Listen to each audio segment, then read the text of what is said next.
especially during extreme weather emergencies. Comenzando el 1 de enero, hay una mejor manera de llegar al trabajo con la Ley de Beneficios de Transporte de la Ciudad de Nueva York. La mayoría de negocios con 20 empleados o más de tiempo completo en la Ciudad de Nueva York deben ofrecer un programa de ahorros para transporte al trabajo. Tanto los empleados como los empleadores ahorran. Llame al 311 para aprender más sobre esta ley.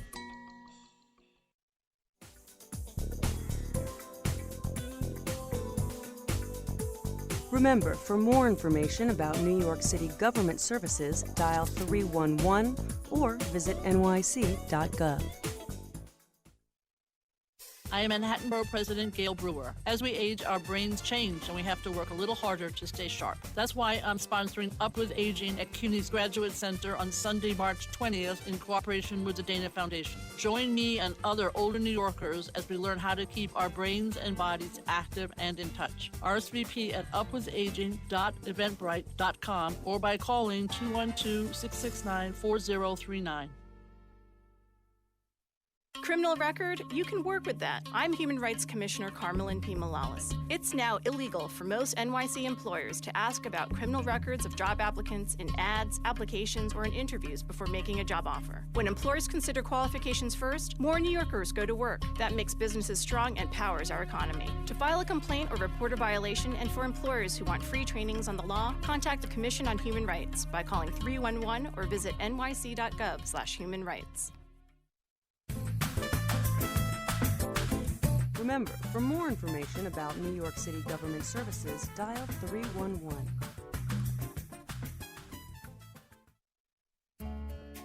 Did you know that NYC Health and Hospitals serves 1.4 million New Yorkers? Our health system includes hospitals, neighborhood health centers, nursing homes, and post-acute care centers. We are a home care agency and a health plan, Metro Plus. Our talented and diverse workforce is uniquely able to offer high-quality and culturally responsive health care to patients and families. Visit us at nychealthandhospitals.org. El Departamento de Asuntos del Consumidor tiene un mensaje importante sobre NYC Free Tax Prep. Si usted ganó un ingreso de $62,000 o menos en el 2015, puede calificar para declarar sus impuestos gratis, en persona o en línea. Llame al 311 o visite la página web nyc.gov/taxprep para saber más sobre la preparación de impuestos profesional y confiable con NYC Free Tax Prep.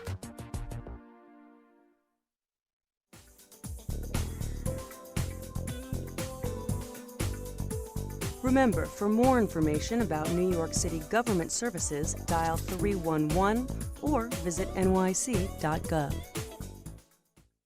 Hi, I'm City Controller Scott Stringer. As the city's financial watchdog, it's my job to root out waste, fraud, and abuse in city government, and I need your help. If you know of someone ripping off the taxpayers, of city property being wasted or misused, please let me know by making an anonymous call to 212-NO-WASTE. That's 212-669-2783. Attention all New York City vendors. This is Lisette Camilo, Commissioner of the Department of Citywide Administrative Services. As of July 1st, 2016, email will be the primary way to notify vendors of available business opportunities for a request for bids and proposals. Be sure to enroll, update your business information, and include your email address in the Payee Information Portal at nyc.gov/PIP or call 311 for assistance.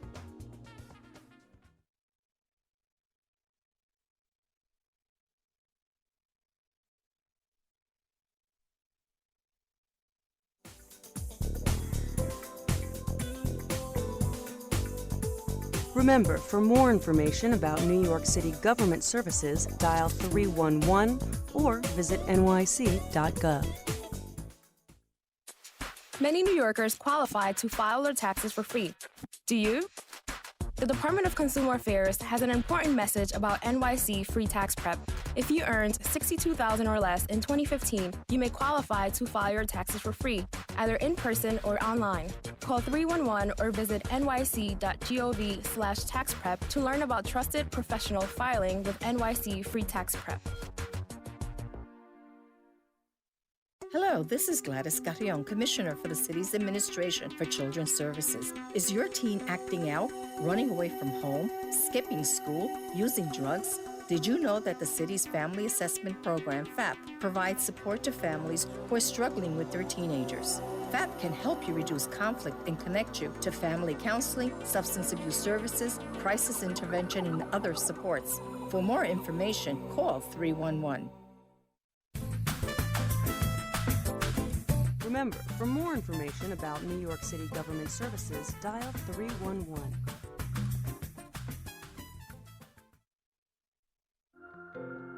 Hello, I'm Donna Corrado, Commissioner of the New York City Department for the Aging. New York Connects is a trusted place for people of all ages, regardless of income or disability, to discover ways to remain independent at home and in their communities. And if you are in need of skilled nursing care or residential placements, we're here to help. To learn more, call 311 and ask about New York Connects today. Thank you.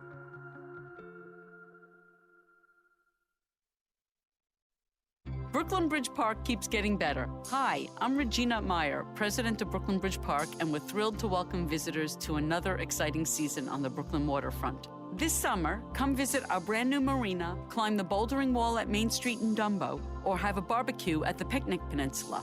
There is truly something for everyone. Visit brooklynbridgepark.org or call 311 for more information. See you at the park.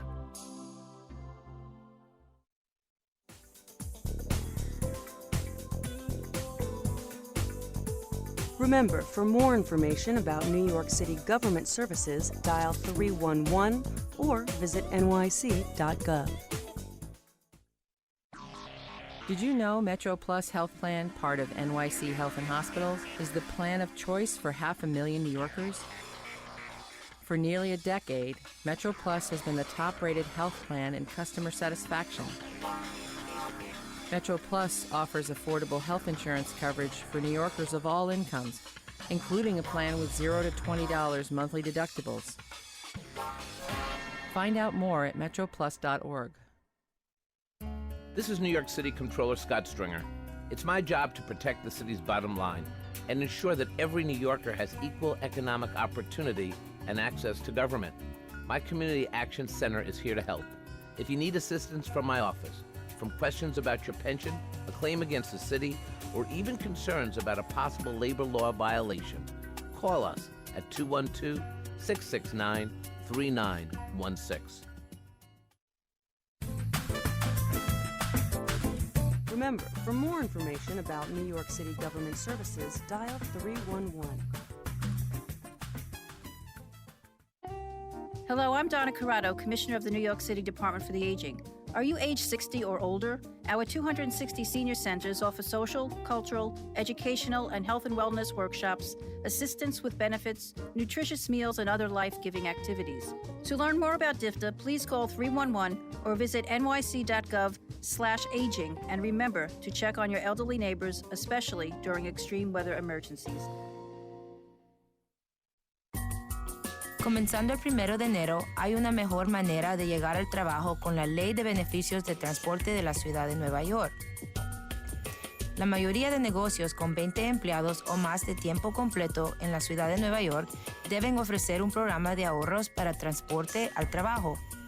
Tanto los empleados como los empleadores ahorran. Llame al 311 para aprender más sobre esta ley.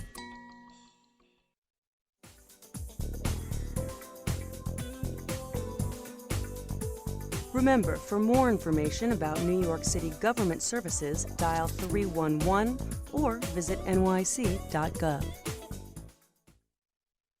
I am Manhattan Borough President Gail Brewer. As we age, our brains change, and we have to work a little harder to stay sharp. That's why I'm sponsoring Up With Aging at CUNY's Graduate Center on Sunday, March 20th, in cooperation with the Dana Foundation. Join me and other older New Yorkers as we learn how to keep our brains and bodies active and in touch. RSVP at upwithaging.eventbrite.com or by calling 212-669-4039. Criminal record? You can work with that. I'm Human Rights Commissioner Carmelyn P. Morales. It's now illegal for most NYC employers to ask about criminal records of job applicants in ads, applications, or in interviews before making a job offer. When employers consider qualifications first, more New Yorkers go to work. That makes businesses strong and powers our economy. To file a complaint or report a violation, and for employers who want free trainings on the law, contact the Commission on Human Rights by calling 311 or visit nyc.gov/humanrights. Remember, for more information about New York City government services, dial 311.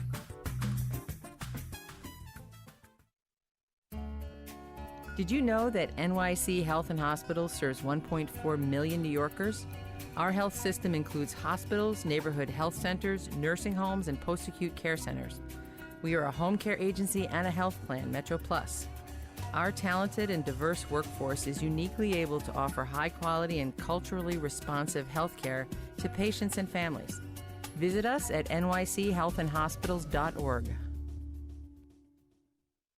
El Departamento de Asuntos del Consumidor tiene un mensaje importante sobre NYC Free Tax Prep. Si usted ganó un ingreso de $62,000 o menos en el 2015, puede calificar para declarar sus impuestos gratis, en persona o en línea. Llame al 311 o visite la página web nyc.gov/taxprep para saber más sobre la preparación de impuestos profesional y confiable con NYC Free Tax Prep.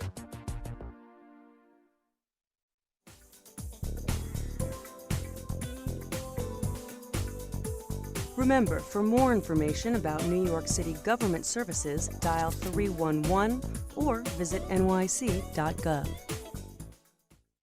Hi, I'm City Controller Scott Stringer. As the city's financial watchdog, it's my job to root out waste, fraud, and abuse in city government, and I need your help. If you know of someone ripping off the taxpayers, of city property being wasted or misused, please let me know by making an anonymous call to 212-NO-WASTE. That's 212-669-2783. Attention all New York City vendors. This is Lisette Camilo, Commissioner of the Department of Citywide Administrative Services. As of July 1st, 2016, email will be the primary way to notify vendors of available business opportunities for a request for bids and proposals. Be sure to enroll, update your business information, and include your email address in the Payee Information Portal at nyc.gov/PIP or call 311 for assistance.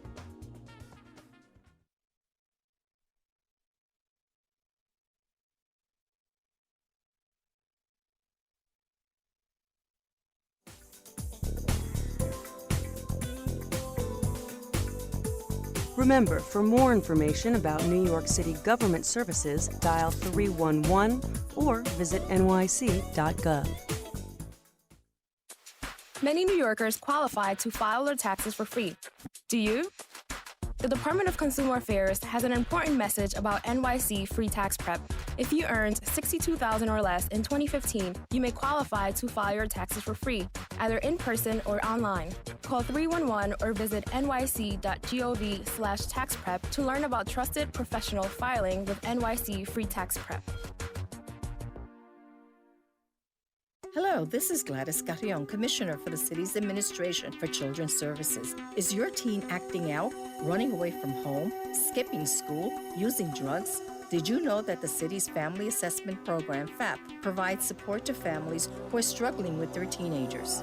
FAP can help you reduce conflict and connect you to family counseling, substance abuse services, crisis intervention, and other supports. For more information, call 311. Remember, for more information about New York City government services, dial 311.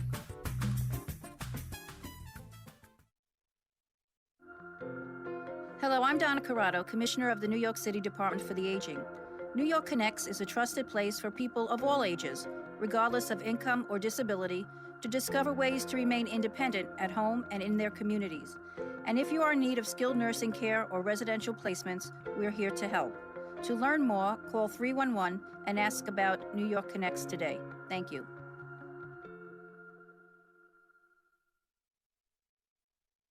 Brooklyn Bridge Park keeps getting better. Hi, I'm Regina Meyer, President of Brooklyn Bridge Park, and we're thrilled to welcome visitors to another exciting season on the Brooklyn waterfront. This summer, come visit our brand new marina, climb the bouldering wall at Main Street in Dumbo, or have a barbecue at the Picnic Peninsula.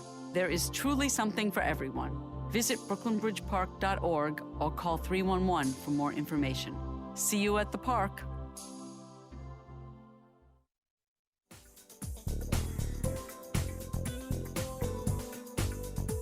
Remember, for more information about New York City government services, dial 311 or visit nyc.gov. Did you know Metro Plus Health Plan, part of NYC Health and Hospitals, is the plan of choice for 500,000 New Yorkers? For nearly a decade, Metro Plus has been the top-rated health plan in customer satisfaction. Metro Plus offers affordable health insurance coverage for New Yorkers of all incomes, including a plan with $0 to $20 monthly deductibles. Find out more at metroplus.org. This is New York City Comptroller Scott Stringer. It's my job to protect the city's bottom line and ensure that every New Yorker has equal economic opportunity and access to government. My Community Action Center is here to help. If you need assistance from my office, from questions about your pension, a claim against the city, or even concerns about a possible labor law violation, call us at 212-669-3916. Remember, for more information about New York City government services, dial 311.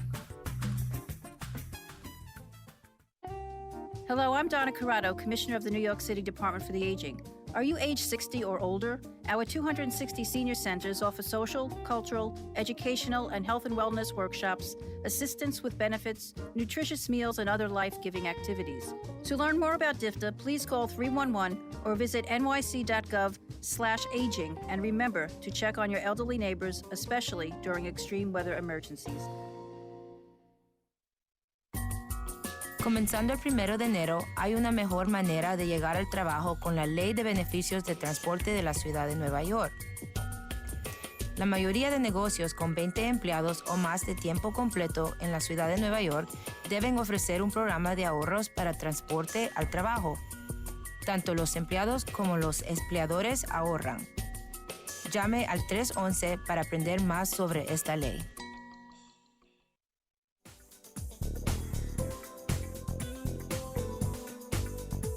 Remember, for more information about New York City government services, dial 311 or visit nyc.gov. I am Manhattan Borough President Gail Brewer. As we age, our brains change, and we have to work a little harder to stay sharp. That's why I'm sponsoring Up With Aging at CUNY's Graduate Center on Sunday, March 20th, in cooperation with the Dana Foundation. Join me and other older New Yorkers as we learn how to keep our brains and bodies active and in touch. RSVP at upwithaging.eventbrite.com or by calling 212-669-4039. Criminal record? You can work with that. I'm Human Rights Commissioner Carmelyn P. Morales. It's now illegal for most NYC employers to ask about criminal records of job applicants in ads, applications, or in interviews before making a job offer. When employers consider qualifications first, more New Yorkers go to work. That makes businesses strong and powers our economy. To file a complaint or report a violation, and for employers who want free trainings on the law, contact the Commission on Human Rights by calling 311 or visit nyc.gov/humanrights. Remember, for more information about New York City government services, dial 311.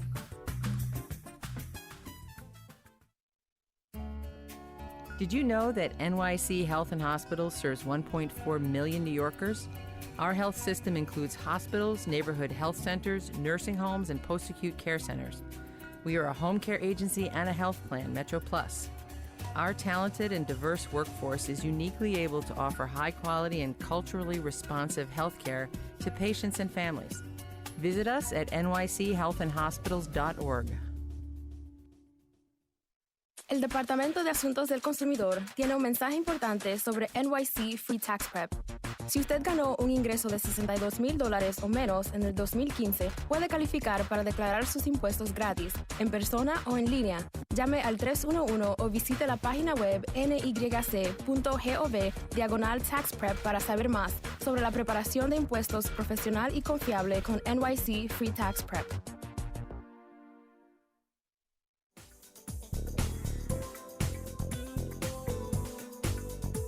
Remember, for more information about New York City government services, dial 311 or visit nyc.gov. Hi, I'm City Controller Scott Stringer. As the city's financial watchdog, it's my job to root out waste, fraud, and abuse in city government, and I need your help.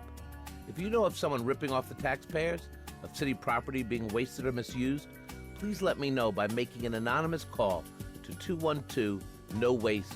That's 212-669-2783.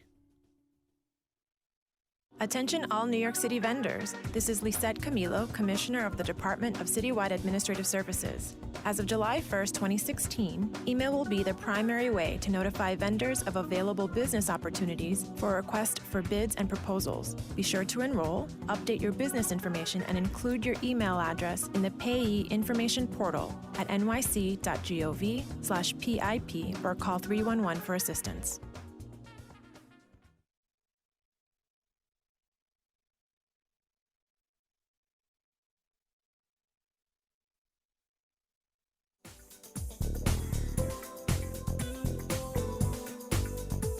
Remember, for more information about New York City government services, dial 311 or visit nyc.gov. Many New Yorkers qualify to file their taxes for free. Do you? The Department of Consumer Affairs has an important message about NYC Free Tax Prep.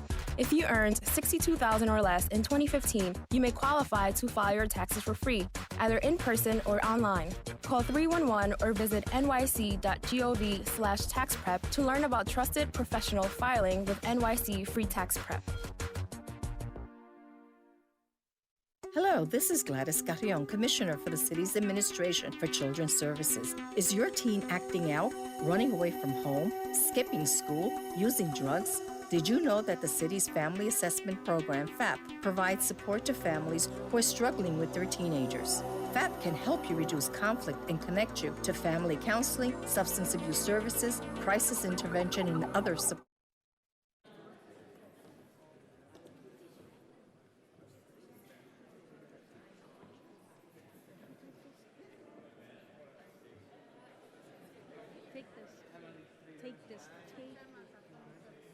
Yes. Sorry, can you hold that? Hi, how are you? Good to see you.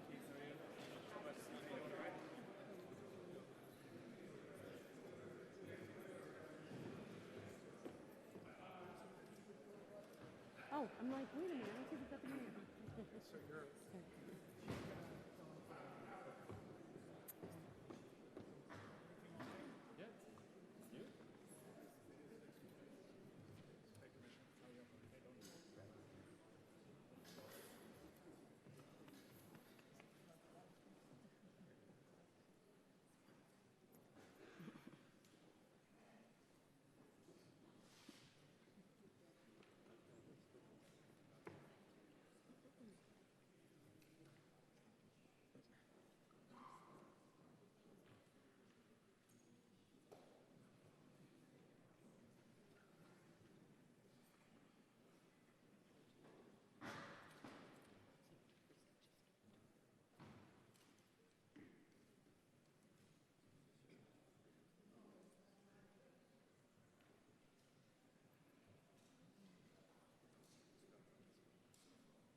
give me the spelling is K-E-S. It's K-E-I. Yeah, K-E-I. That's what I figured.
Good afternoon. I'm Eileen Torres. I'm the Executive Director of BronxWorks. And I'd like to welcome Mayor de Blasio, Deputy Mayor Blasio, and Commissioner Banks to the BronxWorks Carolyn McLaughlin Community Center. Founded in 1972 as the Citizens Advice Bureau, BronxWorks is a settlement house whose mission is to help individuals and families improve their economic and social well-being. From toddlers to seniors, we feed, shelter, teach, and support our neighbors to build a stronger community. In this particular building, which is we have 34 different locations in the Bronx. In this particular building, we house and we provide, we have an early child care center here. We have a number of children and youth programs, college center, an aquatics program, immigration and ESOL classes, foster care prevention, and a number of eviction prevention programs. The eviction prevention programs are funded by New York City Department of Homeless Services and New York City Human Resources Administration. We thank New York City for partnering with us and helping us as we serve over 40,000 individuals and families here in the Bronx. We also thank Mayor de Blasio for selecting us as the site to make this very important announcement, which we are eagerly awaiting.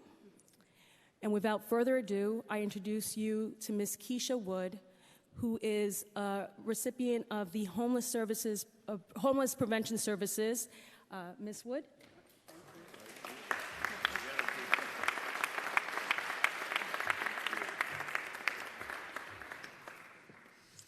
Good afternoon. My name is Keisha Wood. Okay, thank you. Good afternoon. My name is Keisha Wood. 3 years ago, I received the shock of a lifetime when my husband walked out on our family. I was a stay-at-home mom to 3 kids. My family was broken. I was left without no job, no money, and a household to take care of. After a few months, after my husband left, I was served with eviction notice because my husband wasn't paying the rent for 6 months that I wasn't aware of. So since I was the one living in the apartment, my leasing agent said they would sue me for the arrears, which was $7,000. Early in 2014, my landlord took me to court. I didn't have no lawyers. I was lucky. I had a judge that was very understanding to my situation and gave me time to sort out my proceeding with my husband. So at the time, I was also going through a divorce because he started me with divorce papers. Through a lawyer from Legal Aid, the judge approved my request to include the money owed to the landlord in the divorce settlement. That was great news for me, but there was no time frame when that money would be paid for my husband. So I'm so nervous. Doing good. So during the time, I was, focused on keeping my family, in the apartment, dealing with the divorce and working on getting my green card. My job, and I was even looking for work, but I couldn't, get the work because I was more focusing on keeping my family, in the apartment. So, even though I was sent to HRA Back to Work program, I tried, I went to all the meetings they sent me to, but I was, more focused on keeping 3 kids in the household. So, meanwhile, the debt was adding up because I was working or, I didn't, wasn't receiving any money from my ex-husband at the time. So the rent kept going up. So one day coming from housing court, I was riding the train and I saw this, the sign on the train saying, reach out before you're forced out. So when I saw that sign, I was feeling like, okay, God is talking to me now, so I got to muster up all that strength now to go to an agency where I could get the help I need. So, but my pride was like, overshadowing me and things. So when I finally went, I went to RSBCC, and there I, gave them the information, and they appointed me to a caseworker, Mr. Patrick Lovelace. So with that, now Mr. Patrick Lovelace went over all my proceedings and explained, what needed to be done, which angles we gonna move from, and and things like that. So Mr. Lovelace was very good. He was understanding, and to me it was like surprising because his name was Patrick, like my ex-husband. So I was like, okay, this kind of not working for me, but reassured. Mr. Lovelace made me feel so comfortable, and he was sympathetic with me and things like that. So I was feeling very happy, because Mr. Lovelace, was right there. And even though my pride was telling me not to do certain things, he reassured me that, Keisha, we're going to figure it out and we're going to get things done. And so, during the proceedings, I had few more court, appearance. But, going to the court appearance, I wasn't qualified enough to go against my housing attorneys. So they doing things and saying things that I wasn't, aware of or I didn't understand at the time. So to go against the landlord's attorney. Yes. Yes. So now I went back to Mr. Lovelace and was telling Mr. Lovelace, the court, what happened in the court and stuff like that. So Mr. Lovelace said, okay, we're going to get you a lawyer from our organization who would represent me in court, and that was Mr. Alberto Gonzalez. So I got Mr. Gonzalez, and we went to another court appearance with Mr. Gonzalez, and I was very nervous because my housing attorneys, they are very, they're good, if they're going to get you, they're going to get you. So I was like, oh my God, is Mr. Gonzalez going to help me and all of that? So, they talk, and Mr. Gonzalez said to me that, okay, Keisha, go home, enjoy Thanksgiving, and then we figure this out after Thanksgiving. So Mr. Gonzalez, went to court, he fought for me and things like that. So at the time, in November of 2014, the arrears went to $17,000. So, and after that, now Mr. Gonzalez negotiated a deal with the landlord to bring it from $17,000 to $12,000, deducted the lawyer fees, the marshal fees, the late fees, and things like that. So throughout the process, Homebase connected me to FEBS, which paid $7,000 in back rent, and Homebase covered the remaining balance of $5,000. They also got my rent lowered to $10.50, from $10.50 to $900. So I never forgot the day I got a call from Mr. Lovelace when he told me that, the wonderful news that, I get the back rent paid and things like that. My kids didn't have to worry or anything like that because it was taking a toll on the kids too because my son's grades was, dropping and things like that. So if it wasn't for Homebase, Mr. Lovelace, Mr. Gonzalez, I don't know where me and my family would have ended up. I know it is like I'm on the brink of homelessness. I had nowhere to go, no resource, but Homebase was there for me. It was my lifeline. Today, my family is thriving because I'm working. You're doing great. You're doing great. People are proud of you. You're doing great.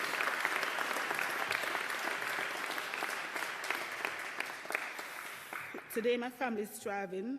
I'm working full-time as a home care assistant, and I'm also going to school to get my associate degree because I tell myself in 3 years' time, 4 years' time, I want to be a registered nurse.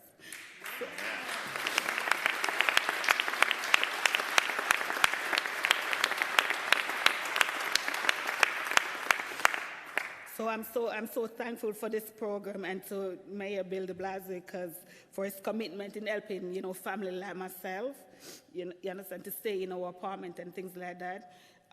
We wouldn't be here without, Homebase, without, the thing Mr. Bill de Blasio did.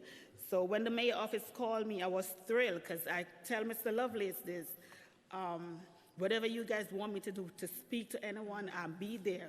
Because you were like my family, because you took me in and you guys did all of this for me and my 3 kids. So I tell Mr. Lovelace, whatever you guys want me to do, I'm there. Just call me and I'm there. So I was very thrilled when I got the message.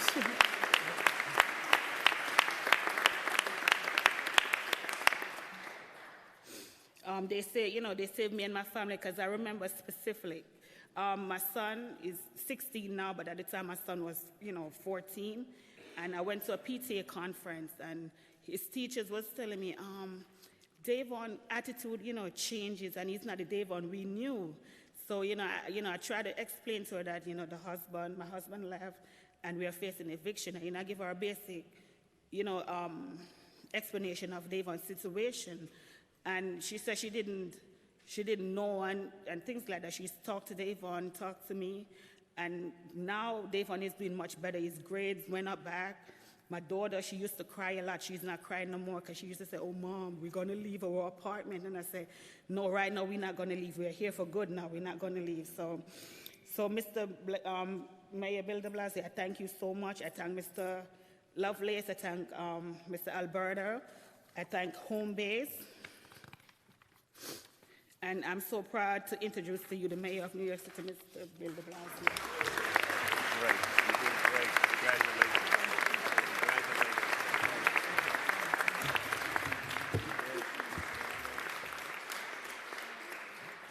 Keisha, we are so proud of you. Thank you. We are so proud of you for standing up for your rights, standing up for your family, and fighting until you made things right. And you know what, Keisha, I think you epitomize the American dream and the New York dream, which is someone who is ready to work hard and do the right thing should get a chance to make it. Everyone deserves a shot. So I think such a powerful story on the brink of eviction. And now the full-time job, getting her associate's degree, moving forward for herself and her family. Let's give Keisha another round of applause.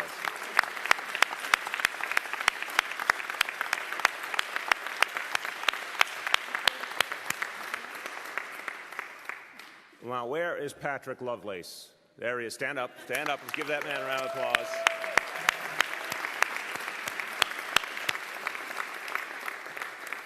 I have to tell you, the people who do this important work, people at home base, the attorneys who represent folks on the verge of eviction and stop those evictions, this is such important work.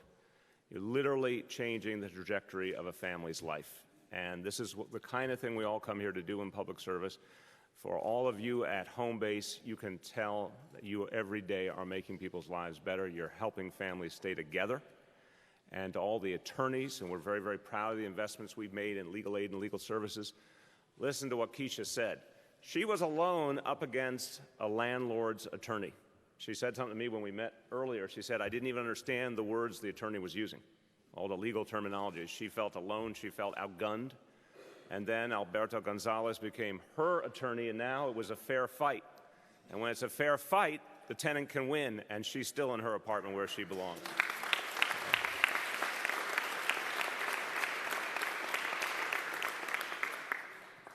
Now, we wanted you to hear from Keisha because it's not only a very powerful story and not only a wonderful victory for this good family, but Keisha is living a reality that so many people are today in New York City who end up being homeless or on the verge of homelessness. And as you could hear from her story, it wasn't for lack of hard work. It wasn't because she was dealing with some of the other challenges that some people deal with in our society. No, it was economics. It was that she was left with a bill she could not pay. And in this city that's become more and more expensive to live in, if there hadn't been home base, if there hadn't been the legal assistance, she would have had no choice but to end up in shelter. A good family, a family that was ready to work hard and do everything right would end up in shelter. And that's what we are trying every day to stop and turn around, this reality of people ending up in shelter simply because they can't make ends meet. And we in the city of New York have more and more tools to change that situation, to save people before they go over the brink, to keep them in an apartment, in a neighborhood. By the way, what Keisha said about her children, and where are your children? Let's have them take a bow as well. Stand up for a second, guys, would you?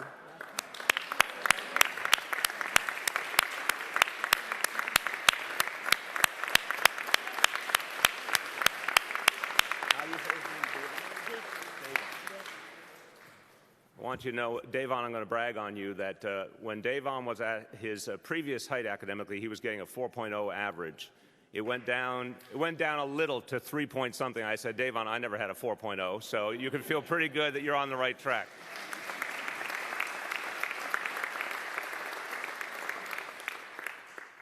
So this is, thank you, children, this is the work that we know needs to be done for families all over this city, because we can't have people end up in shelter. You know what happens when kids end up in shelter? They get disconnected sometimes from their community and their schools, or if they have to go a long distance to school, it disrupts their lives. We're trying to stop the problem before it even happens, to keep our families in their apartments. And it's so much better for our families. It makes so much more sense. It's so much more the decent thing to do.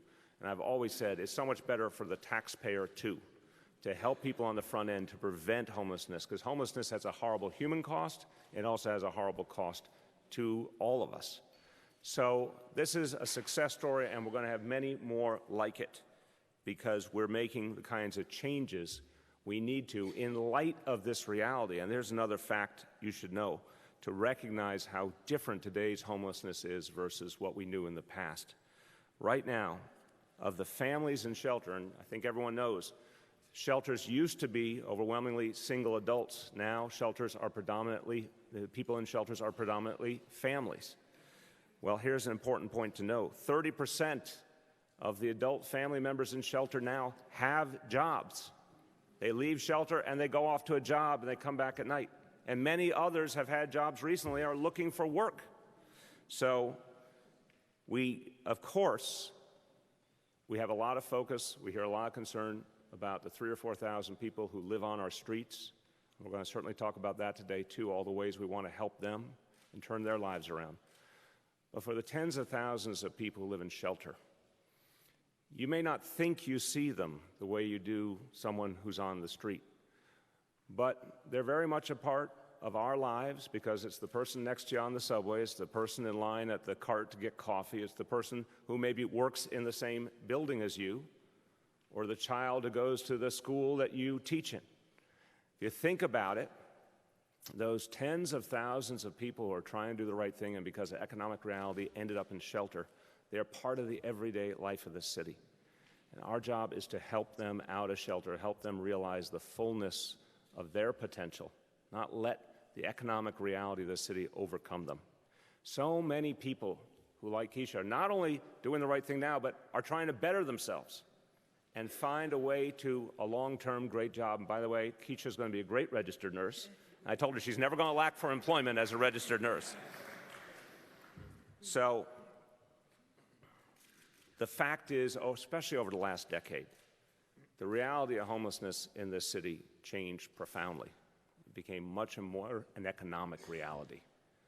But the city's approach to homelessness didn't change, didn't recognize these new realities. We realized it was time for a much deeper overhaul of our approach. We had to modernize, we had to reform, we had to create an approach to homelessness that reflected today's reality.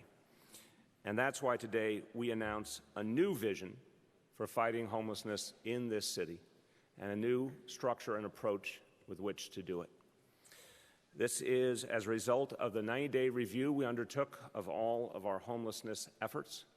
And that review was done with great energy and focus by many, many members of our administration to get us to a very different place. And we're going to talk about the changes we've made. But first, let me thank and acknowledge some key members of my administration who have been part of this process. Dr. Herminia Blasio, our Deputy Mayor for Health and Human Services, our Chief of Department of the NYPD, Jimmy O'Neill, our Director of the Mayor's Office of Operations, Mindy Tarlow. I want to thank all of the people here who work for so many good organizations, all the service providers and the case workers who are part of this work and are our allies in this essential work. I want to thank many of the clients who are here today, folks who have worked with their case workers to turn their lives around. We thank them for their strength and their persistence. I also want to thank from our administration the Deputy Commissioner for Enforcement and Neighborhood Services at HPD, which does a crucial job helping to defend tenants' rights to heat and hot water and all the basics. Thank you, Deputy Commissioner Vito Mastacholo. And then some of the elected officials or elected official who is here. Some are going to speak. Some I want to announce now. I want to thank Councilmember Ben Kalos for being with us. Thank you for your support. You've been very focused on these issues, and we appreciate your support. I want to thank from the labor movement, who represents so many of the workers who do this important work for the city, the president of DC 37 Local 371, Anthony Wells. Thank you very much. I want to thank the service providers who we work with every day, some of whom are represented here today. I want to thank George McDonald, the founder of the Doe Fund. I want to thank Muzzy Rosenblatt, the executive director of the Bowery Residence Committee. And here from BronxWorks, the executive director Eileen Torres. Thank you so much.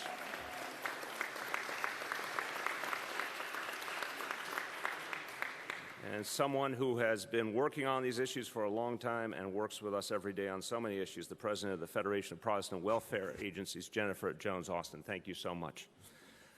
We undertook this 90-day review with the goal of making all of the agencies that address homelessness as effective as possible. And this was guided by a fundamental truth. Every New Yorker deserves a home, a brick and mortar place, a place they know they can depend on. And we know that makes such a big difference for our families, and they need that consistency. They need that rock in their lives. And without that, we know that many additional problems start to emerge for families. So this is the right thing to do and the humane thing to do to help people get to a home each and every time. Now, this reality of homelessness, as I said, has changed in so many ways. And the numbers tell us so much of the story. This is a problem we all know goes back 30 or 40 years, but let's look at how the numbers have changed as our economy has changed, as the cost of living in the city has changed. On the first day of the Giuliani administration, there were 23,500 New Yorkers in shelter. On the first day of the Bloomberg administration, it had risen to 33,100. On the first day of my administration, it was already over 50,000 when we walked in the door. And today, there are some 58,000 men, women, and children in shelter. Now, this is a trend that is so unmistakable and has to be addressed in such a profoundly different way. 20 years that I just went over with you, an increase of 115% in the number of people in shelter, which means we can't do things the way they were done in the past. We have to do them very, very differently. So we know that the tale of two cities I talked about so much is part of what happened here. The rich got richer. Everyone else started falling behind economically. Too many people had low wage and low benefit jobs.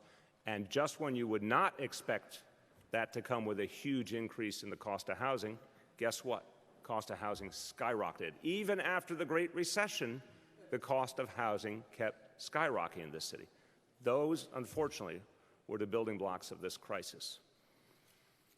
To affect the underlying reality, we've come up with a series of measures to increase wages, to increase benefits, things like paid sick leave, to create more affordable housing for our families, to take expenses off families like what we do with pre-K and after school.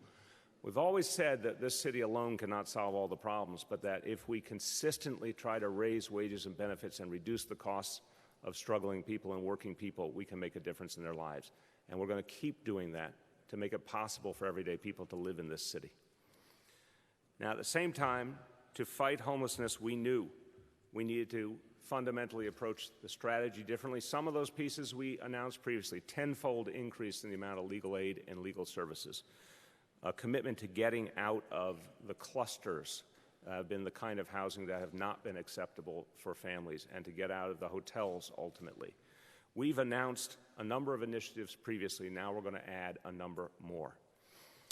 We know that prevention works. We know that we can keep people from ending up in shelter if we get to them in time, as is true in Keisha's case. Since this administration began, we've reached 107,000 people with our prevention efforts. 107,000 New Yorkers have been reached, and many of them were kept out of shelter. We've helped now 32,000 people out of shelter and to real housing over the last 2 years and 3 months. And evictions by city marshals have gone down 24% in the last 2 years because people had a lawyer to defend their interests.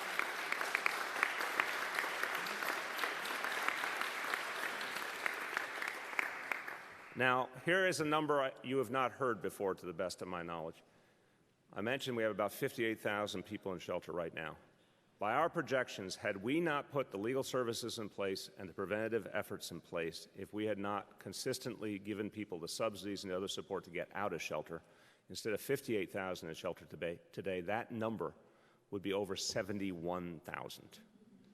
So that is the sobering look at what would happen if this city government doesn't keep intervening ever more deeply in this situation to turn it around. So we're resetting the equation with a series of additional reforms we're announcing today.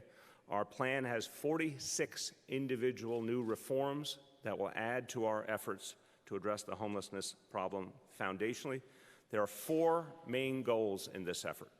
First and foremost, preventing homelessness. This is something I believe in going back to the years I spent in the city council. This is what I advocated for the most, stopping people from becoming homeless while we can. That is the smartest strategy, and we're going to do a lot more on that front. Second goal is to get people out of shelters and into permanent housing. As you've heard, we've been successful with 32,000 New Yorkers, but we want to go a lot farther, a lot faster. The third and fourth goals are improving the shelters we have and addressing street homelessness with an entirely different approach. So we had an approach decades old that was not working for today's reality. We also had organizational structures that were decades old and not working for today's reality. We are changing that today. Beginning today, the Human Resources Administration and the Department of Homeless Services will report to a single Commissioner of Social Services, HRA Commissioner Steve Banks. The people agree.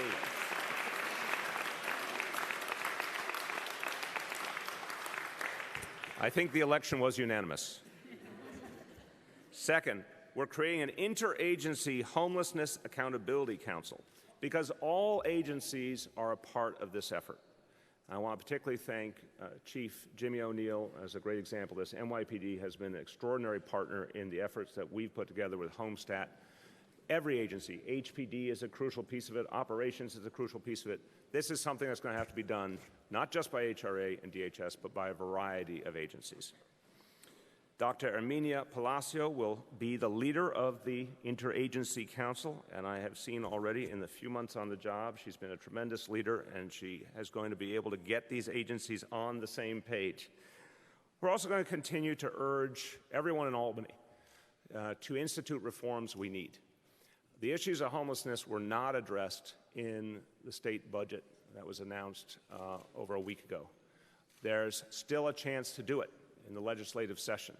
And we're going to work very hard to get the many reforms that are needed to fight homelessness achieved in Albany by the end of June. So we believe in the fundamental changes we're making. We believe they are the right answers to a problem that was not addressed properly for too long. But we have no illusion that this is going to be easy. It will be a very long battle. It will be a tough battle. We believe that these new initiatives will work, but they will take time. But it is our responsibility to own the situation. I want to be very clear, the buck stops here on this issue. I've been personally involved on issues of homelessness going back to 2002 when I became a city council member, even some before that when I worked for the U.S. Department of Housing and Urban Development. So I am taking responsibility for all of these initiatives because we need them to work. Just like before, we've set very high goals. We need this very ambitious effort to work so that we can change the reality of homelessness in this city once and for all. We know the status quo has not been working. We don't accept that status quo. Today begins a very new approach.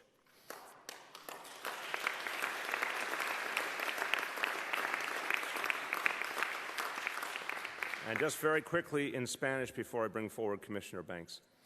El problema de las familias sin hogar ha persistido por muchas décadas en nuestra ciudad. Sin embargo, la forma como enfrentamos ese problema no ha cambiado en todo ese tiempo, hasta hoy.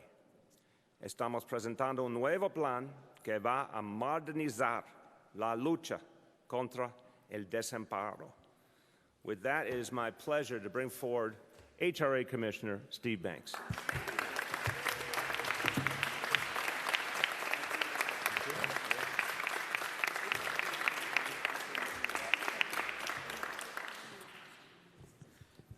can bring that up where you can see it more. There you go. Anytime we get applause before you say anything, you're doing well. While you're ahead. I think I'll sit down right now. Look, listening to Keisha's story reinforces the importance of the programs that we've already put in place, reinforces the importance of the new reforms that the mayor has approved and we will be putting in place, and also makes it clear how much more we have to do. Her story and the story of her children really highlight the importance of home in your life. Look at all the instability that she had and her children had when it was unclear that they would have a roof over their heads, let alone actually losing it. And so the programs the mayor has put in place are having an impact, and the programs that we will be putting in place will continue that impact. When the mayor appointed me to be the HRA commissioner, I said it was any legal aid lawyer, lifelong legal aid lawyer, was a dream to run an agency to provide services and an administration dedicated to fighting poverty and income inequality.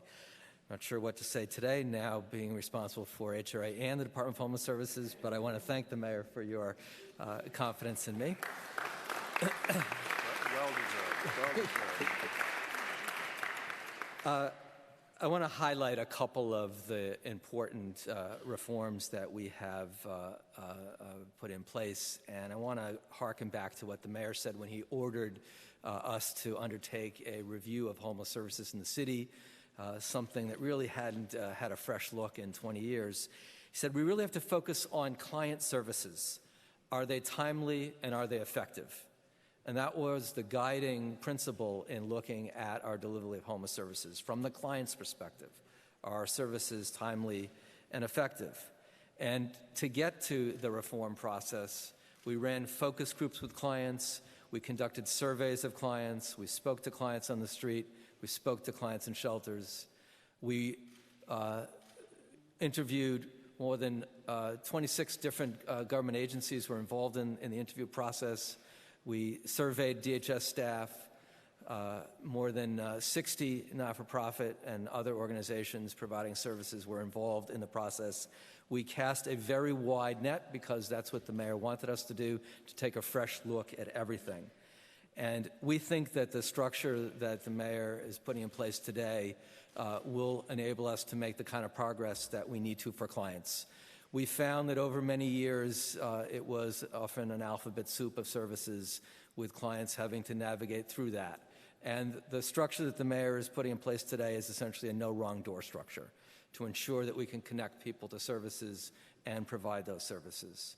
The structure streamlines our operations, and you'll see in the report that there's a savings, a substantial savings that we're repurposing into the programs. There's $38 million worth of savings that we are repurposing into these reforms in order to make government as efficient as we can be, but also deal with the fact that human beings need these services, and that's what the repurposing of the dollars and the services are all about.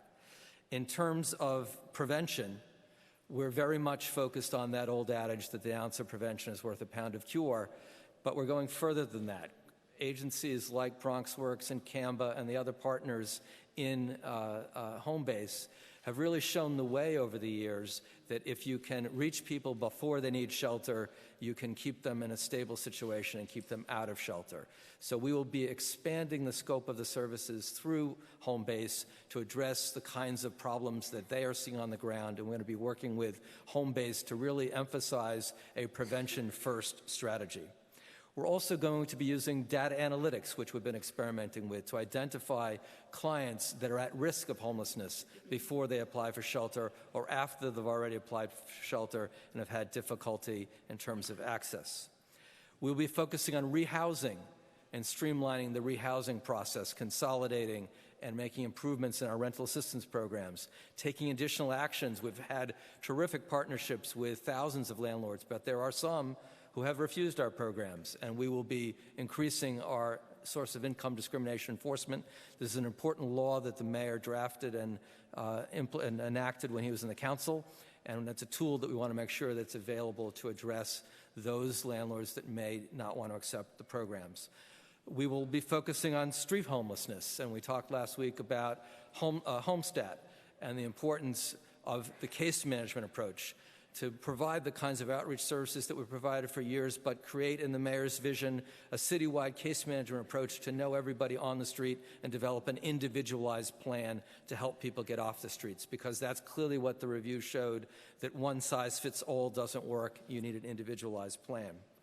And we're very focused on improving conditions in the shelters, and a number of the reforms address safety and security and conditions. And I'm very grateful for Chief O'Neill and NYPD for their review that will be coming out in terms of what we need to do to address safety and security in the shelter, beyond that which we have already done in terms of adding additional security personnel.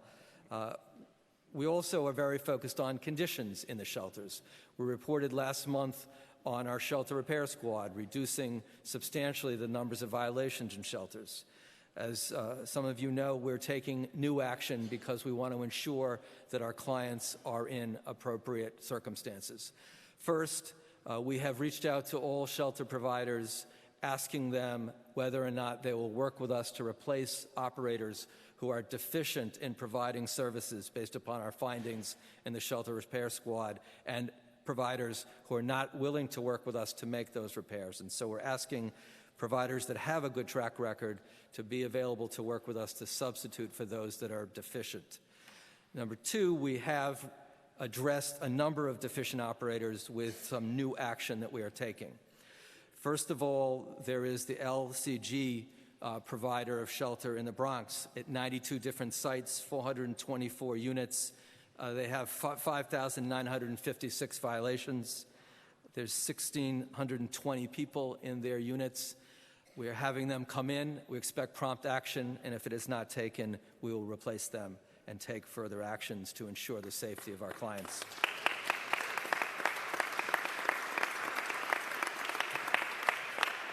Synergia, a smaller organization, only 3 clients, but 75 violations in those units. Large and small, we expect people to provide decent shelter and decent services.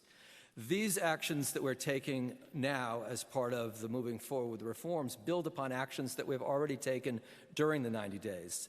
Remember that the mayor said we weren't going to wait until the end of the period of time, and so many of the reforms, like the 15,000 supportive housing units, like the additional security and shelters, all of those things have been rolling out. Well, we announced last month that we were eliminating 260 of the cluster units where there were serious conditions problems, including more than 200 at the We Always Care units, primarily in Brooklyn, and those will be ended by the end of this fiscal year. We also reached an agreement with Children's Community Services. There are 59 sites, 396 occupants, 2,525 violations. We're taking these actions because during the review period, we inspected, we made repairs, and we've identified places where there need to be improvements, and we expect our providers to work with us. If not, we will replace them. Moving forward, we know that the situation that we are working on has built up over many years, but we have terrific partners in labor, terrific partners in the not-for-profit community, terrific partners in the electeds, and terrific partners in the agencies that work with us, and we're confident that working together that we can improve lives just as Keisha's life and her family's life was improved by the services that we provided. Thank you. Thank you.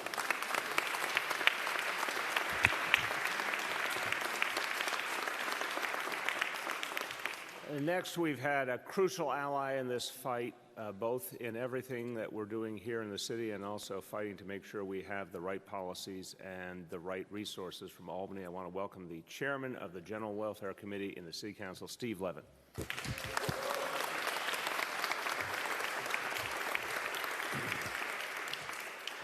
Well, thank you very much, Mayor, Commissioner Banks, Deputy Mayor Blasio, Chief O'Neill, Director Tarlow. Thank you all for being here and for this incredible announcement today. Often I liken the forces behind homelessness in New York City to being akin to an ocean liner, in that it carries a lot of momentum and it's really hard to turn around. Well, this administration over the last 2 years and several months have been turning around this ocean liner of homelessness in New York City. But not only have they been turning it around, they've also been rehauling the hull, replacing the engine, replacing the boiler, doing all of the maintenance, and fixing up the ship so that it can sail safely. The reality is that when this administration took over, as you can see in this chart, we were in dire straits. We were in dire straits. And, this administration has taken responsibility. As the mayor said before, the buck stops here. And that's accountability. And we, all too often, we just don't see that in government. That's what accountability looks like. Taking a hard look at what goes into these challenges, administration to delve deeply into all of these reforms, knowing that each one of them is important. And I want to also acknowledge all of the not-for-profit partners that are here, BronxWorks, Housing Services United, CAMBA, FPWA, RBSCC, Doe Fund, our partners in labor, Vocal New York, Legal Aid and Coalition for the Homeless, all of the organizations that are there on the front lines. But mostly I want to also acknowledge Keisha and all of the clients that You know, we look at the big picture stuff a lot, but really, it's individuals, families' stories, and you and your family, your children. It's your stories that matter, and it's your stories, it's your success that we are all riding on. Because you know, when any of us succeeds, we all succeed. And so, Mayor, I want to thank you so much for these amazing results here. We look forward to continuing this relationship. Thank you. Thank you very much.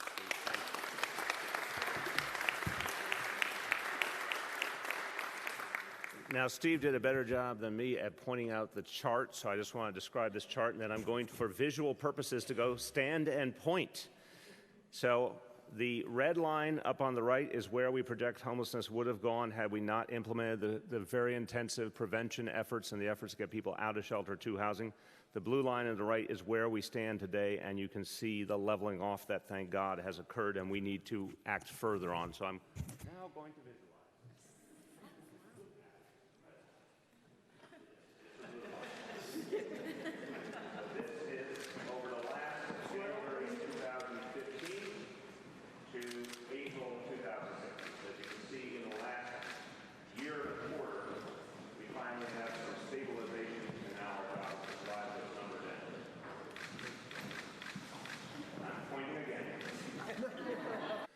Has involved the NYPD in an unprecedented way.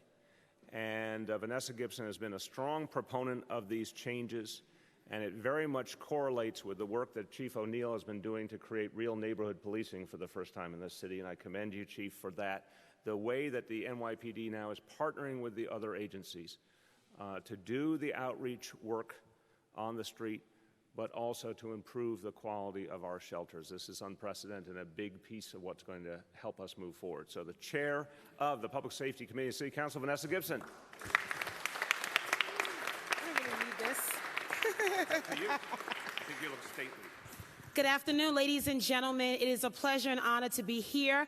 Welcome to BronxWorks, to this beautiful community center in our district that serves thousands and thousands of children and families each and every day.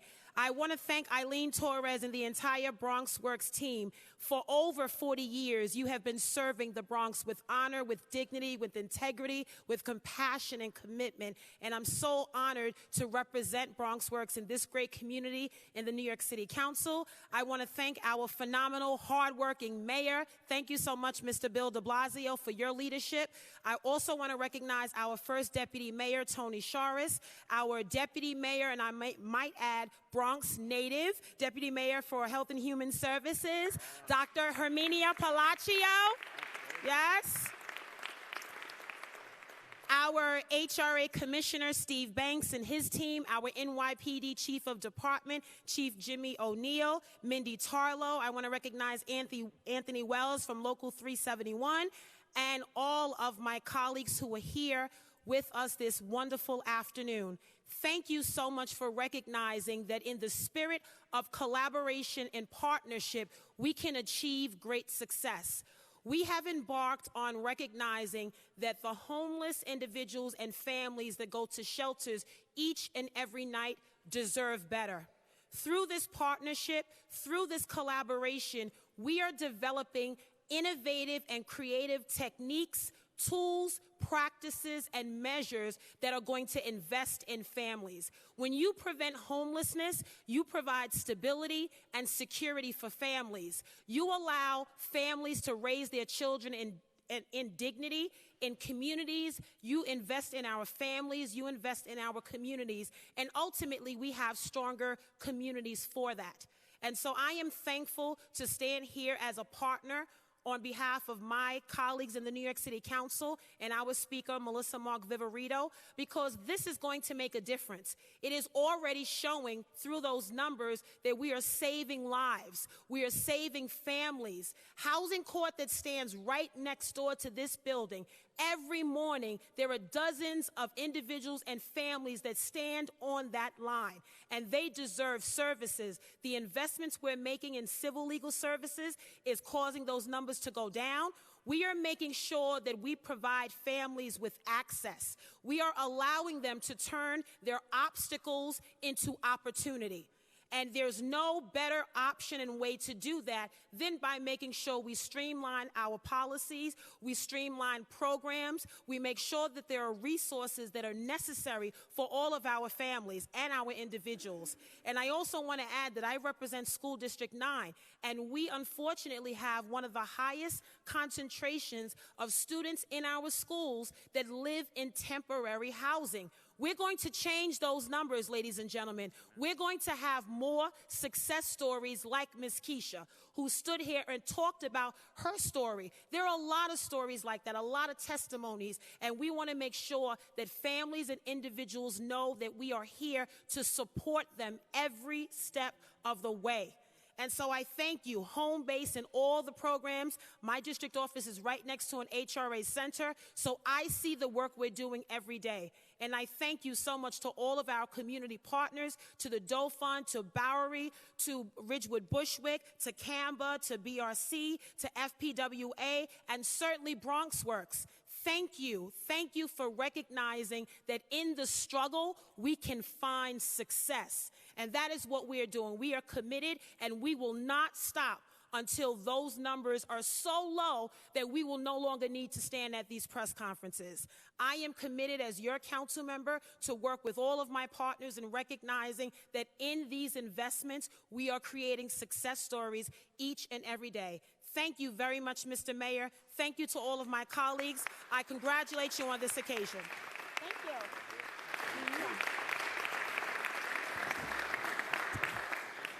And one of our key themes today is that a problem that's decades old and a problem that has changed profoundly needed a whole new set of solutions. Someone who's been calling for new solutions for a long time and has the long view on this entire crisis and all that needs to be done to address it is the President and CEO of the Coalition for the Homeless, Mary Brosnahan.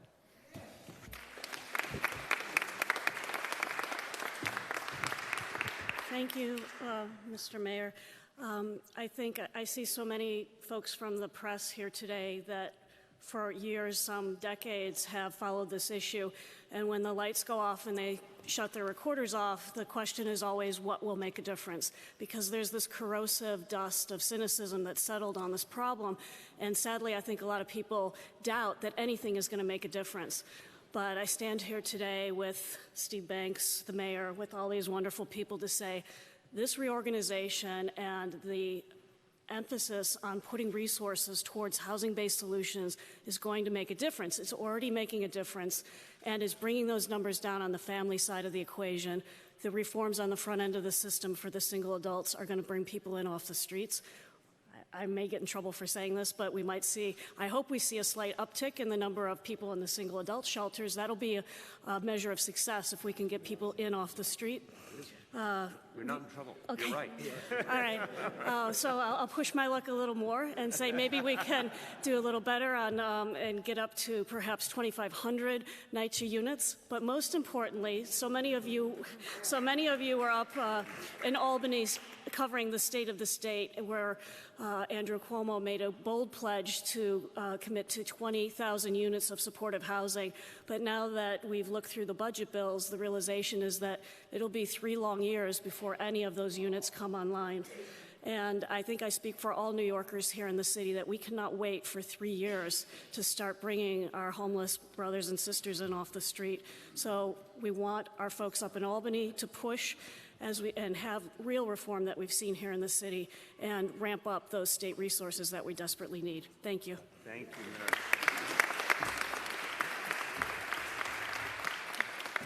Okay, we are going to take questions on the 90-day review, the reforms and changes we're making with HRA and DHS, et cetera, anything related to homelessness. Then we'll open up to all other questions. So first on today's announcement. Questions on today's announcement. Yes? Are you adding resources to prevention services with this announcement? We are both adding resources and we're realizing savings. Steve will go over the details, but because we are putting these two agencies under a joint operating agreement, and let me emphasize, because some reports have called this a merger in the traditional sense. It's not that. They're two distinct agencies, but they'll respond to one leader, And we're going to create efficiencies by joining together some of their back office operations and other areas where we can save money. Steve can describe that. So we save money, but we're also investing as a result of a number of these initiatives. And I think it nets out to $28 million in new investment that will be reflected in the executive budget. But Steve can go in a little more detail. One of the aspects that we looked at was if you look at the two agencies and you have multiple back office functions, legal, finance, communications, program integrity, contracting, if we can streamline all of those procedures, we can save all those processes, we can save money and then repurpose those dollars into the very kinds of programs that people like Keisha need and that will help us move forward. For example, in addition to prevention of helping keep people out of shelter, we're emphasizing employment programs in shelter, and that's going to help people to move out. But the resources for that are coming from, as the mayor described, the reorganization will result in savings that will end up supporting these reforms. It's $38 million in savings against a total cost of the programs of $66 million. So we're investing substantial resources in savings that will support the kinds of life-changing reforms that Keisha described. Stay where you are, just in case, yeah. The release says DHS will focus on managing and improving shelter operations, including developing new types of shelters. One, who's in charge of that? Who will be leading that effort? And two, new types of shelters. Could you speak to that a little bit more?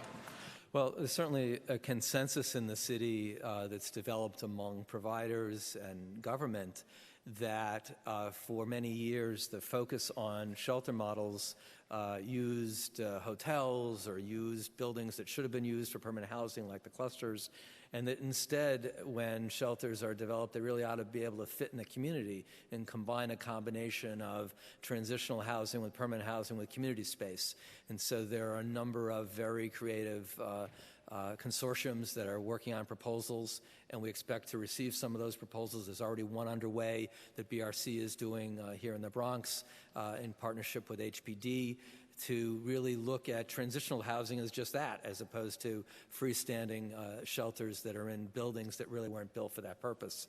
So as part of our changing of the shelter system, in some cases we'll be able to simply relocate people to permanent housing and eliminate the use of that shelter, or prevent people from coming in and eliminate the use of that shelter. In other cases we'll want to replace it.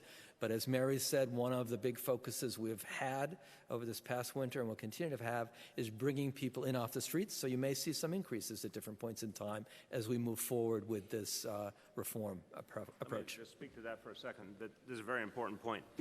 And Mary and I don't agree on everything, but I'm going to give her a shout out on this point that, if we have an increase in shelter population of single adults who came in off the streets and went into shelter or went into safe havens, that's a blessing. We would happily take that reality. So we will be reporting, obviously, regularly on the street numbers and the overall numbers. But in fact, a sign of success would be a certain amount of increase in shelter because of people no longer being on the streets. Okay, I'm sorry, yeah, you can get the second part of that question. So we're still working on that. Right. I mean, the structure that was set up is with a single social services commissioner and two operating parts of the social services delivery system. One is the social services agencies that have been part of HRA, cash assistance, food stamps, domestic violence services, HASA for people with HIV/AIDS, and so forth. And then the homeless agency. So we'll have two administrators, one in charge of each, reporting to the Commissioner of Department of Social Services. We will identify those individuals when we're ready to make a decision. But what is most important about the structure is it's going to allow us on the homeless side to focus on shelter operations, work with innovation with the providers to streamline the operations on the shelter side, and move prevention and rehousing back to HRA where historically it had been before the separate agency was created, and the result in the duplication of some of these services and some inefficiencies across the agency. So we're going to have streamlined focus on prevention, rehousing, and a very singular focus on shelter conditions and so forth on the homeless services side. Explain your pre-existing title about social services so people understand it. The Commissioner of the Human Resources Administration is also the Commissioner of the local Social Services District in New York City, the Department of Social Services. Homeless Services is a social service, and the structure that we're moving forward with essentially is bringing homeless services with other social services under a single commissioner structure. So just make sure everyone understands that. That is something, I guess, for decades, the HRA commissioner has also carried that title as the Commissioner of Social Services in the eyes of the state. Yes? What community notice will be given to the community about a new shelter in their community? Because I know on February 8th you signed into law the community boards must be notified when a new shelter or change of certificate of occupancy is put into effect. But a three-family home here in the Bronx on Heath Avenue has been changed to a shelter for 28 men and 1 woman, and no community notice was given. Why was that? I don't know about that specific situation, so Steve can follow up. I don't know if that's a DHS or some other type of entity, so let's follow up on that one. It's a state facility? All right, we'll follow. We'll get you an answer on what that is and whether that's ours or the state's or whoever. But on the broader point, we want to give notice whenever we can to the maximum extent. We're always going to give notice, but we want it to be as much time as possible. But here's the reality. We have an obligation to house people. And we are working hard every single day to get people out of shelter, to keep people from going into shelter. But we also know that month by month, the realities change. When people are in need, we have to get a roof over their head. And sometimes that does take creating new facilities. Further, we're trying to get people off the street and into shelter. We're trying to, as quickly as possible, close down the clusters. We're trying as quickly as possible to get out of the hotels. These are all things that have been around for years and decades, but we want to get out of them. As you know, we shut down the encampments, where all over the 5 boroughs, hundreds of people were living in open-air villages. That's been stopped thanks to the good work of the NYPD and DHS and the providers. All of that, we shut down the 3/4 houses that were substandard housing. That all brings more people into shelter, which means we have to find shelter capacity at any given moment. So our goal is to always give the community as much notice as possible, but job one is to put a roof over people's head. Okay, oh wait, so you don't need to add anything to that. Yes, in the back. Mayor, can you clarify the number you stated earlier? You said 32,000 New Yorkers have moved from the shelter system into housing. Yeah. Steve will speak to that. Right. Through a combination of the housing strategies and the rental assistance, we've been able to either prevent entry into the shelter system or help move out of the shelter system 32,000 people since we put these programs in place in 2014. The rental assistance programs really started in earnest almost in 2015. That includes relocations through the various programs the mayor's authorized with city-only funds, some Section 8, and some housing authority relocations, but it really shows you the kinds of programs that help keep someone like Keisha out of the system and has enabled us to move people who are already in out to stabilize the numbers. You weren't here at the time, but the mayor was. Back in November, the office of the mayor indicated that 50,000 individuals had actually exited the shelter system since July 2014. Now that number is over 32,000. What happened? That measure that was provided was certainly provided in good faith. It included people who left for permanent housing and people who simply exited the system on their own. As part of the reform process and in consultation with the mayor, we really want to focus on people that we know are leaving permanently with one of our rental assistance programs or been able to keep them out permanently through one of our rental assistance programs. So it's a different matrix, which we think is an important one to use. The other one's valid because, of course, someone leaving on their own, they may be able to live with friends, they may be able to move out. That's good. We want to encourage that. But we also want to focus on our very specific programs, what impact we're having for families like Keisha's. Right. And I'll add to that people can leave temporarily and come back. That's obviously not the goal. The goal is to get people out of shelter into permanent housing where they can be there for years and years and not end up back in shelter. So this is the measure we think is the one that really gets to what we're trying to achieve. On this topic, yes? A question on permanent housing. So is it going to be 2,000 per year in NYCHA units? Say again? Louder? 2,000 in NYCHA and Section 8 got to set aside for homeless men. Also, is there a certain number of supportive housing units that you expect to be finished by the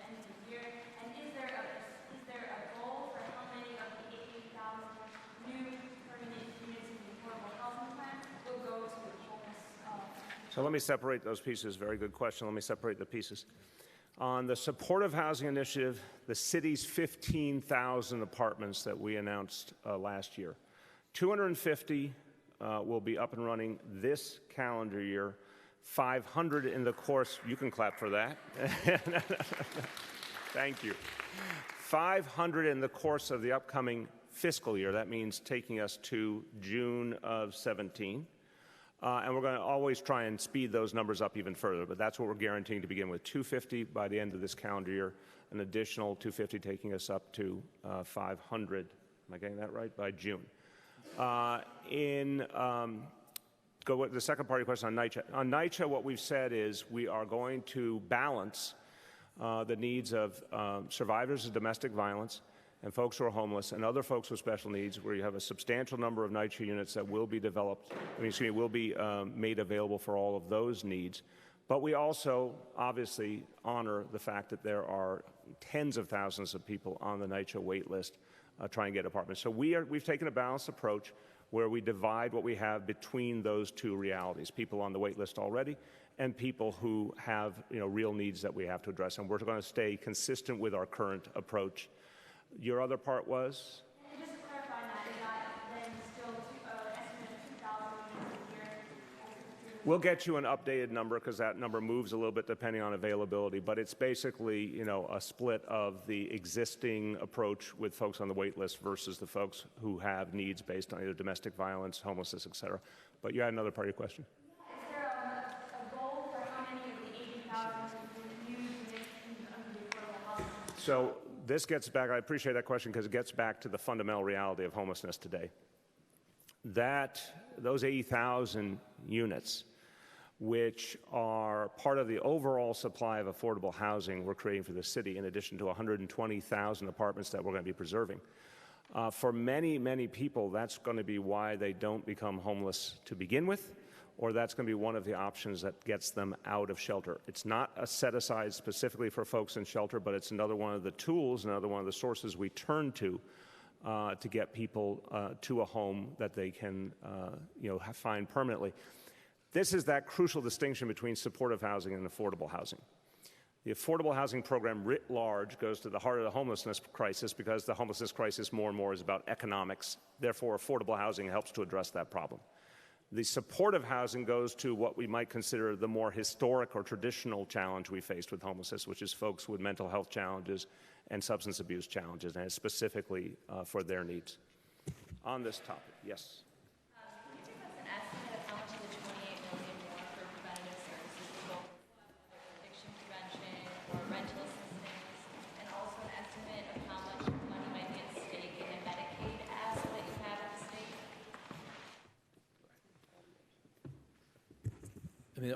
We'll be out with the executive budget very shortly, so all of the kinds of things you're asking will be addressed there. But remember, the total number is $66 million, not $28 million, because we have repurposed dollars of savings. So the total cost of the reforms is only $20 million because we're reinvesting dollars that we already have. So it's a total allocation of dollars. Some of the things that are important tools for us, though, don't forget, are things like the 15,000 units of supportive housing that the mayor described and the rental assistance programs that were already in the budget. So these dollars are in addition to the things that we've already been doing to be more effective in preventing homelessness, be more effective with services like employment services, and be more effective in moving people out, in addition to the programs we put in place to help bring people off the streets. Okay. How much would be freed up if there's a change in what the Medicaid can be used for? It says in the release, all states permit use of Medicaid funds for apartment search. I'm sorry, I wasn't following your question. That's an issue in which the Center for Medicaid Services has said federally that you can use Medicaid dollars for apartment search. That would allow us to do more than what we're currently doing. And it would depend on what the approval is going to be. We think it's a promising area to help people with disabilities get apartment search assistance to be able to find housing in the community. Explain what apartment search assistance is. It involves, particularly for individuals with disabilities, giving them extra help in terms of looking for housing. It's sometimes called in other jurisdictions to refer to it as rapid rehousing. attaching social services providers to work with individual families to connect them to housing in the marketplace. And we think the Medicaid funding stream is a potential available way to do that, as the federal government said it could be. This is not for rental assistance, but it's for helping people find apartments and pay for security deposits and broker's fees and other kinds of relocation assistance.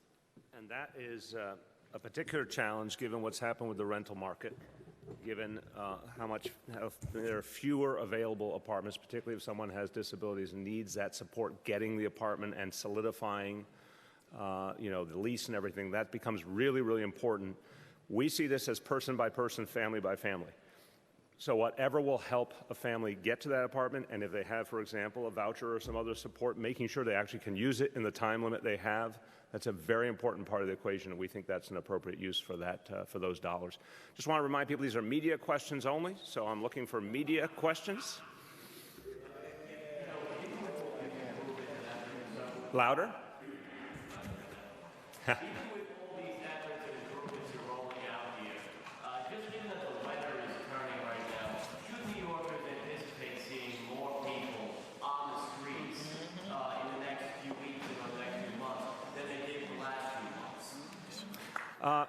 Look, the way I would say it is this. We have tools that we think will change the equation. Homestat is going to be very, very focused and assertive effort to engage anyone who's on the street constantly to get them the help they need.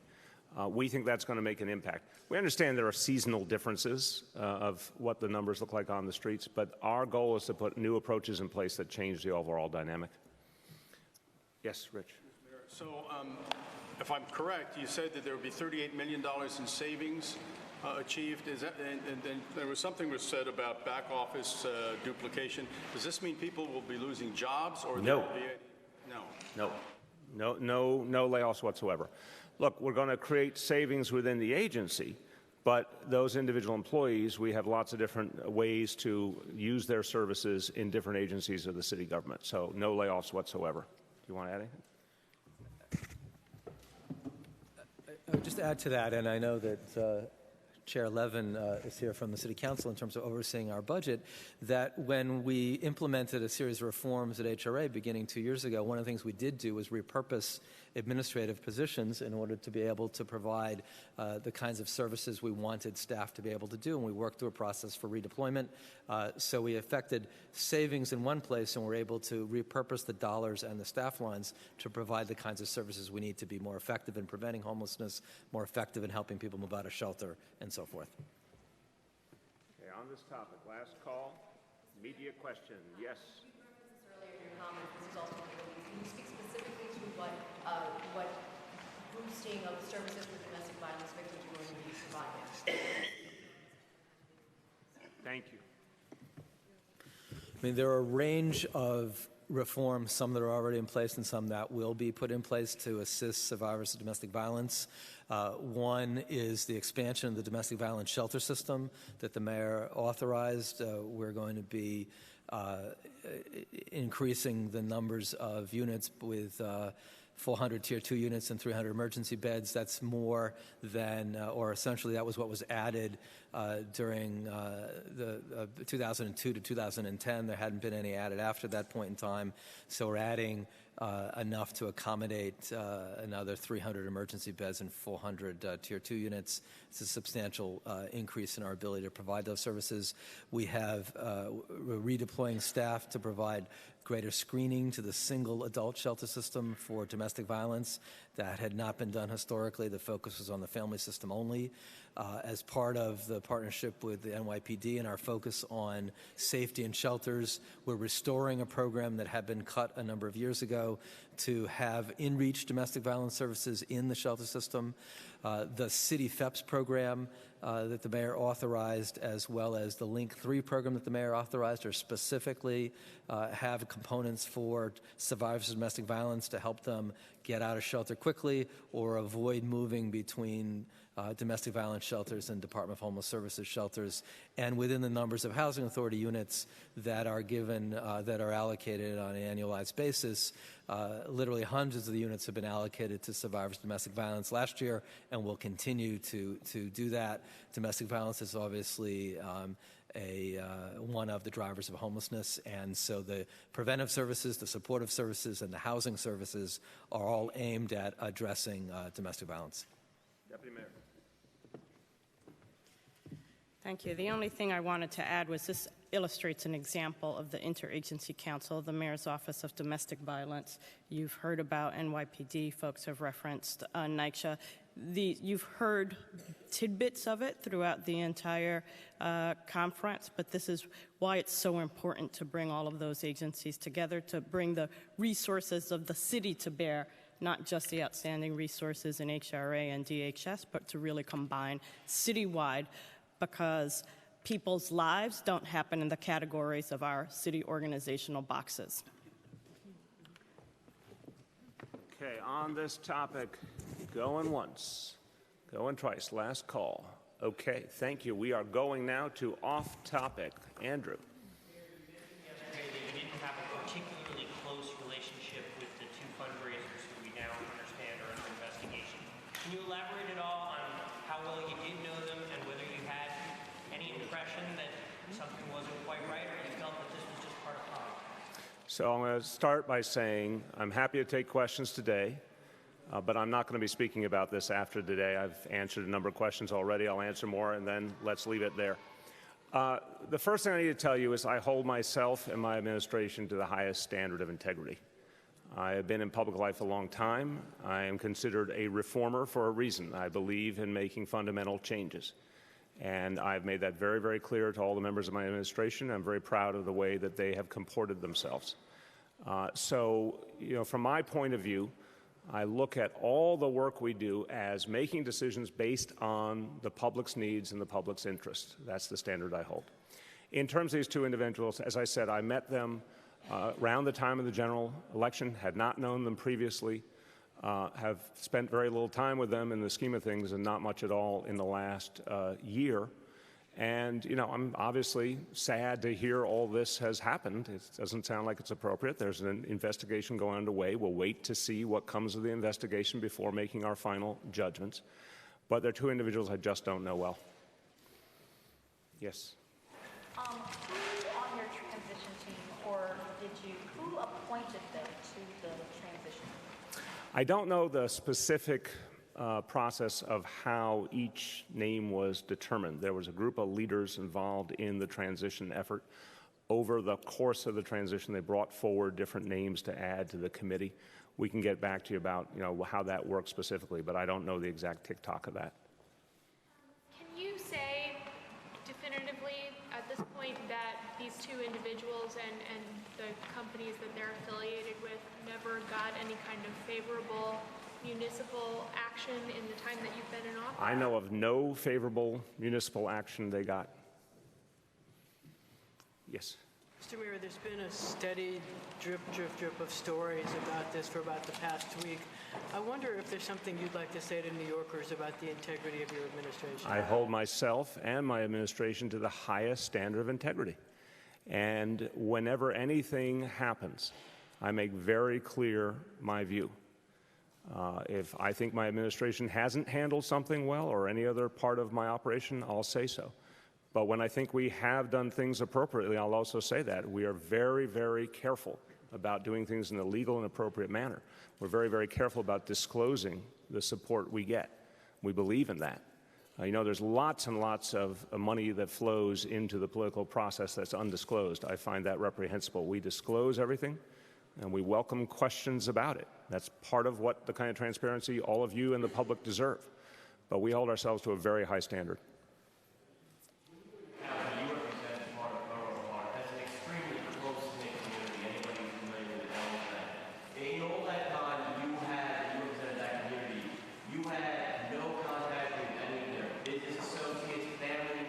Well, hold on now. I don't know all their business associates and family members by name, so you have to get me a whole list and I could tell you. But I'm telling you very clearly, I met a lot of people over the years, and then I hope you're all ready for this. This may shock you. At the end of the primary election process, when it became apparent I was the likely next mayor of New York City, a lot of people wanted to meet me who previously had shown very little interest in meeting me. Some of the most famous names in New York City suddenly wanted to meet me. So that's how I met them, only at that point in time. Did not know them from anything I can remember previously. I remember a lot of people I know from Borough Park. I don't remember knowing those two individuals. Yes. Is that back there? Yeah? No, that's you. The average Joe at home, if you were Say again? The average Joe at home, if we were to find out that the feds are investigating him, they would reach out to an attorney, etc. Have you spoken with any kind of counsel yet with regards to this? Nope, because I have no outreach from any federal or any other agency. And I'm confident that we've done things correctly and appropriately and legally. So the answer is no. So again? Would you have the ability to speak to city council on this, or would you have to return it? I'm sorry. Would you have the ability to speak to your own lawyer in this situation, or the city? Theoretical. I have not done anything in terms of reaching out for counsel because there's no reason to reach out for counsel. I'm going to do a few more, Karen, just so you know. I'm waving off the catcher this time. Thank you, Karen.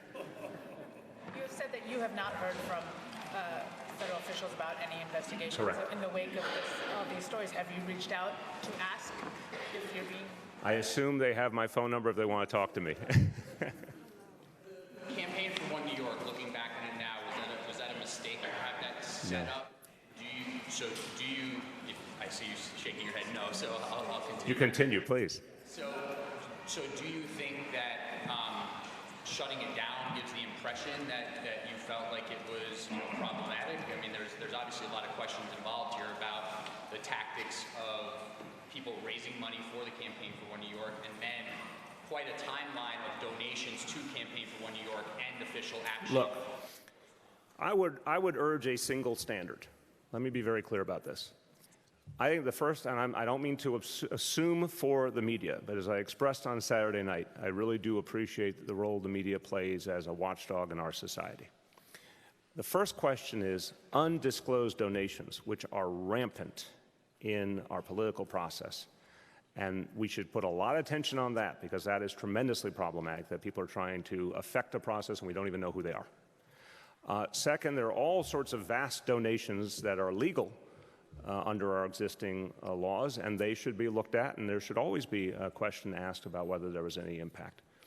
But here we have, in the scheme of things, very limited amounts of money, fully disclosed, for two purposes that are not exactly about reinforcing the power interests and the status quo: universal pre-K and affordable housing, including an affordable housing program that required developers to have to create affordable housing in major developments for the first time in New York City history or any other city's history.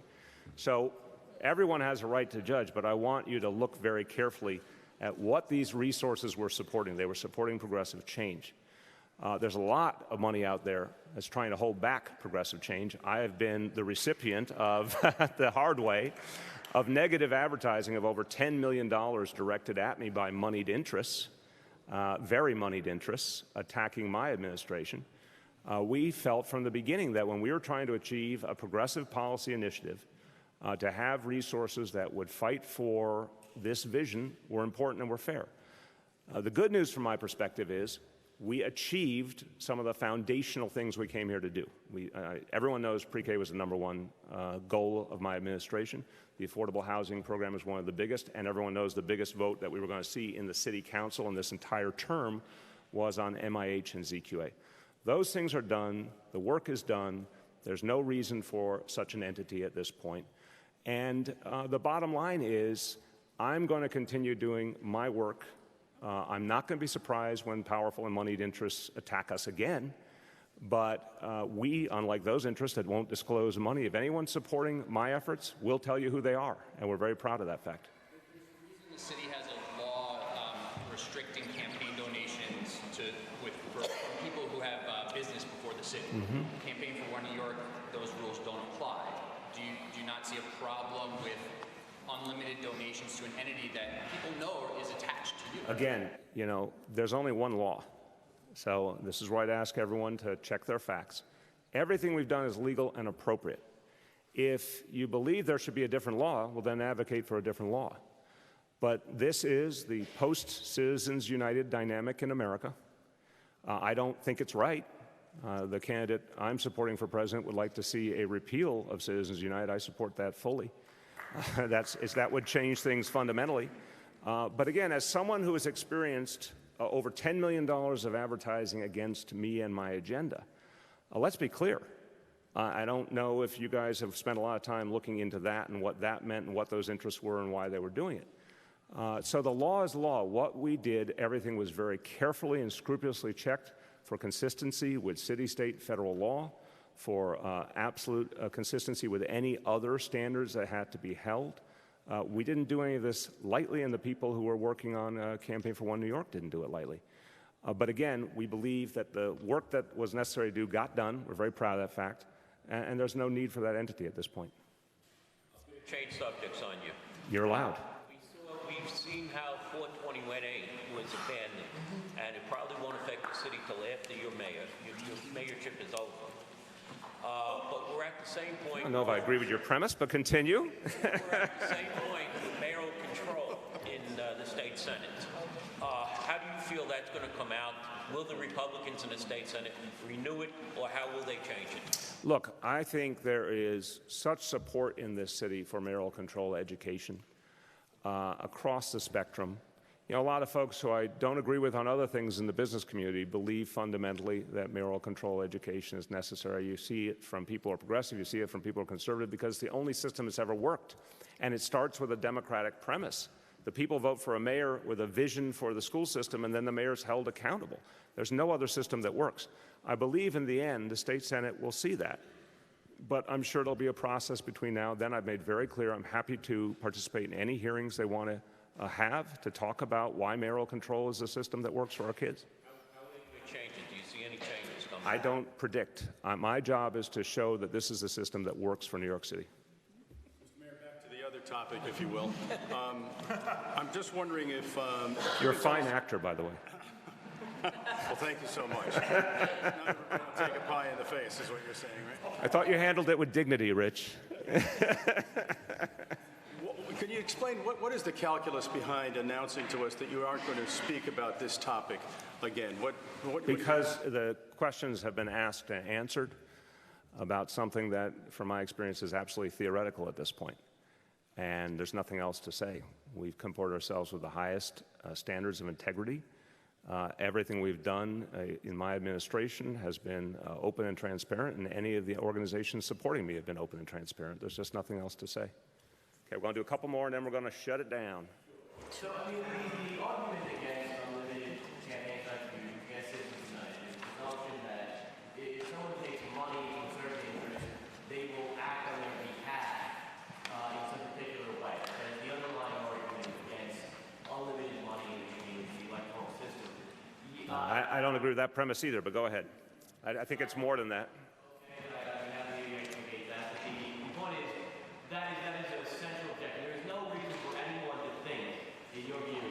Even though that say the Koch brothers, somebody gives someone a few $1 million, that they may be acting in the Koch brothers' interests. If somebody gives you large sums of money, say $50,000, or to an organization you're affiliated with, there is no reason to think that you would take any special action. That the average person. Listen. Here it comes down to something that's being discussed on the national level too. First of all, if you have integrity and you know your job is to represent the people's interests, you're going to make a decision based on what you think is right for the people. I gave the example of our affordable housing plan that requires developers to create affordable housing. They never were required to do that before. A lot of them won't enjoy that reality, but it was the right thing to do. And I could go through many other instances where we've changed the status quo. But I think the underlying premise here, what I think we should have, we should repeal Citizens United. We should have full public financing of elections, as is done in other countries. I mean, it's troubling that in so much of this country, we don't even have partial public financing. At least here in New York City, we have our campaign finance board and we have some public financing. But if we really want to get serious about changing the overall structure, we'll get all private money out of the situation. But that would be a goal worthy for this country. But here we are in a system that requires campaigning to get a message out, that requires going out and seeking contributions. Thank God in New York City there are limits and there are disclosure realities. We also have that at the state level. we stay within the appropriate requirements depending on which kind of committee we're talking about. Those are the laws. Now, what's ironic, and my friends from the labor movement will appreciate this, a labor union can give, in New York City election, $4,950. They may represent 50,000 or 100,000 people. They can give $4,950. A single law firm, a single real estate firm could bundle hundreds of thousands of dollars under our law. No one makes a big noise about that. So when you think about it, even with the more progressive laws we have in the city, there's still all sorts of ways for wealthy people to have an impact on the process. Again, the solution is full public financing. That's where we should go. But until that day, all of us should be held to a single standard. Are we staying within the law? Are we disclosing everything? And are we making our decisions based on the public's interest? That's what we've done. Thanks, everyone.